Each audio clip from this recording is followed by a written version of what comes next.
Hello class, this is Professor Bradford, and today I'm going to go over some exercises that I assigned from Chapter 2.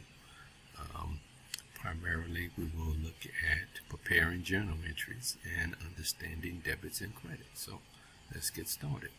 So if we go to the assignments, click on assignments,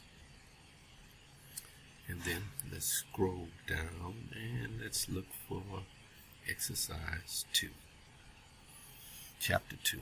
All right, so if you notice, I have the information here: self-study, short exercises, and then I have the exercise set A 21-2A 4A 5A. Those three exercises, and problem 2-2A. I even give the page number. Okay. I attach a couple of resources to help with the understanding. One of them is a PowerPoint from chapter 2, and the other one is the actual exercise. So if we click on each one of those, you notice it will download into the left corner. Okay. Click on the next one, and it downloads. Okay. So let's go and let's take a look at the PowerPoint first. Okay. So in the PowerPoint, a couple of things I want to point out to you as you study chapter 2. One, understanding the accounting cycle. And the accounting cycle is very, very important as we learn how to prepare journal entries and looking at transactions. And the accounting cycle involves 5 steps: analyzing, recording, making adjusting entries, reporting, and then making those closing journal entries. Okay. These are very, very important, these 5 steps. Okay, so make sure you familiarize yourself with this and you study this section on analyzing the accounting cycle. Okay, and those 5 steps, that's a part of that. All right. Another key aspect of this PowerPoint that I want to point out to you is this section, debits and credits. And I kind of talked to you about, I'm going to post another video that gives an introduction to debits and credits, and I point out this and what resources you can find out in the book. So I'll be posting, that's another video on the introduction to debits and credits. But as a reminder, I just wanted to let you know this is very, very important, this slide, and it's also in the book in chapter 2 on page, I think it's 65 or 67. So make sure that you study this and you have an understanding of these concepts. Okay. All right. So now let's go back and we're looking at the exercises. Okay. I know some of you have asked questions on how we prepare these assignments in Excel, and if you go and look into my welcome video that I posted in the announcement section, I go over in detail how to do those assignments in Excel. Okay. So now let's go back and let's look at this first exercise. So let's look at, I'm not going to worry about the short exercises because you should be able to do those. Okay. So then the self-study. So we're going to go straight to the exercise set. And I'll give you a quick preview when we go into Excel of how to lay out the self-study exercises and the short exercises. But I want to concentrate on showing you how to work this actual problem, some of these problems out. Okay, so exercise 2-2A. Let's go. Let's open it up. And that's this one. We are right here, and let's go to it and take a look and see what it tells us. Okay, so if we scroll up and we're looking for set, we're gonna pass up the short exercises, and we're looking for exercise, and I think this is it right here. Exercise 2-2A, and this talks about transaction analysis.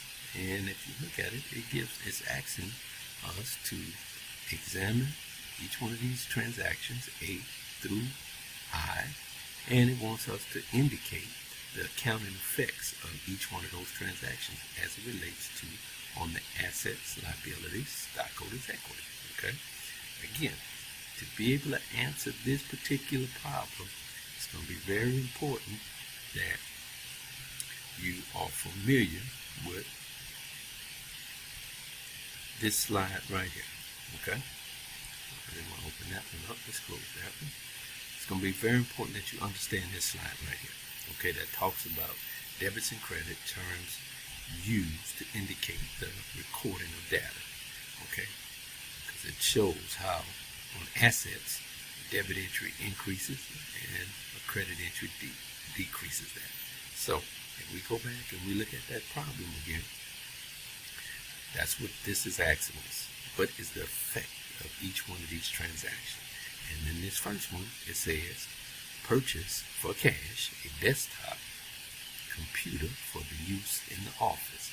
In every journal entry, two things are going to happen, and there's two entries that we have to make.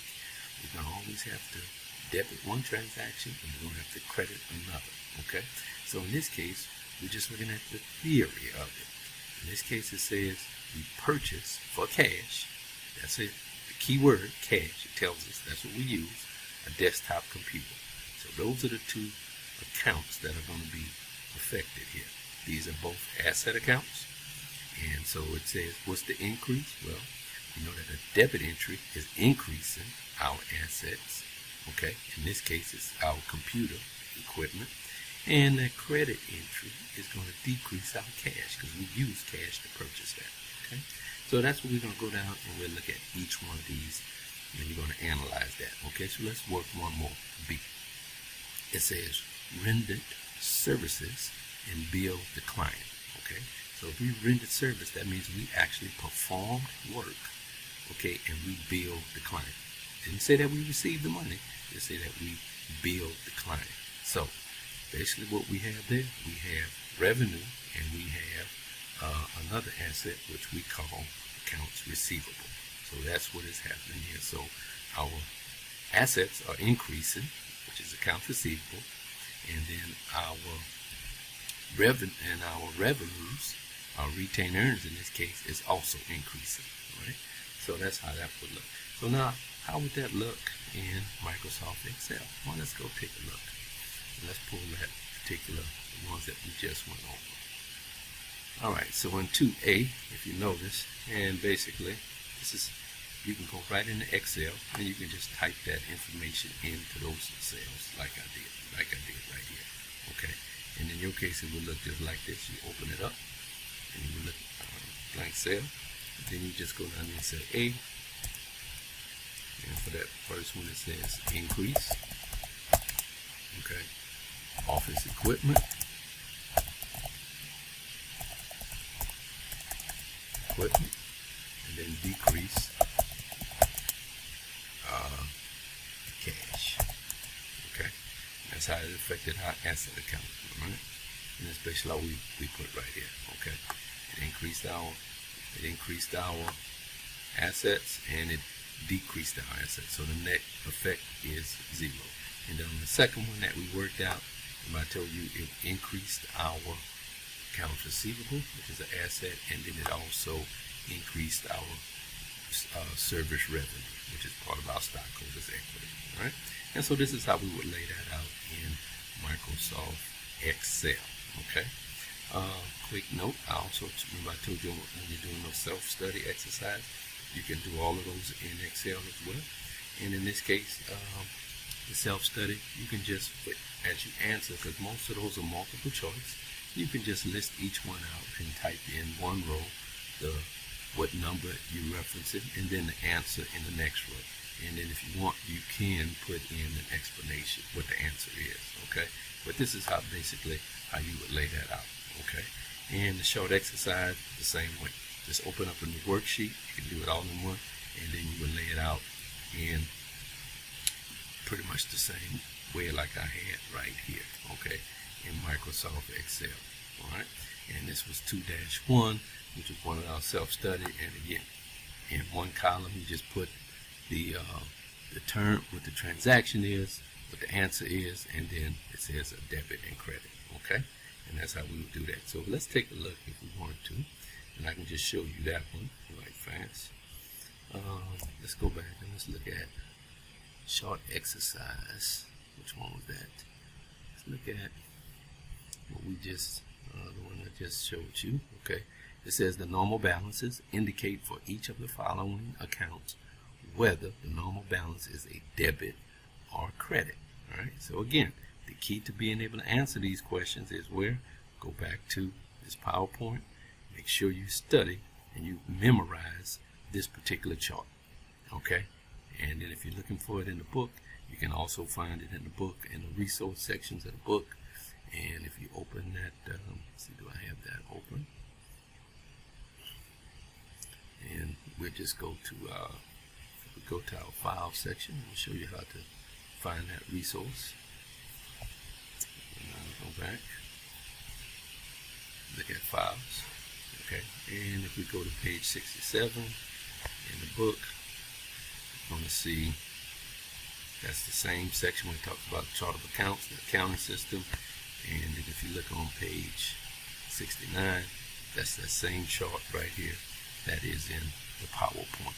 Okay, so with that said, one other thing I'd like to point out to you too, it will be very, very helpful when you read through this, if you go through this particular transaction in the book, and this is a part of your turn assignment, and basically it talks about these are transactions, and it kind of shows you, if you flow through, it shows you each one of these transactions, paid $800 cash on accounts payable, and how you would journalize each one of those entries. Okay, and then in the book, if you don't have the book, you can go back to the end of the chapter, and it actually has the answers for each one of those your turn assignment. But that may be a special assignment.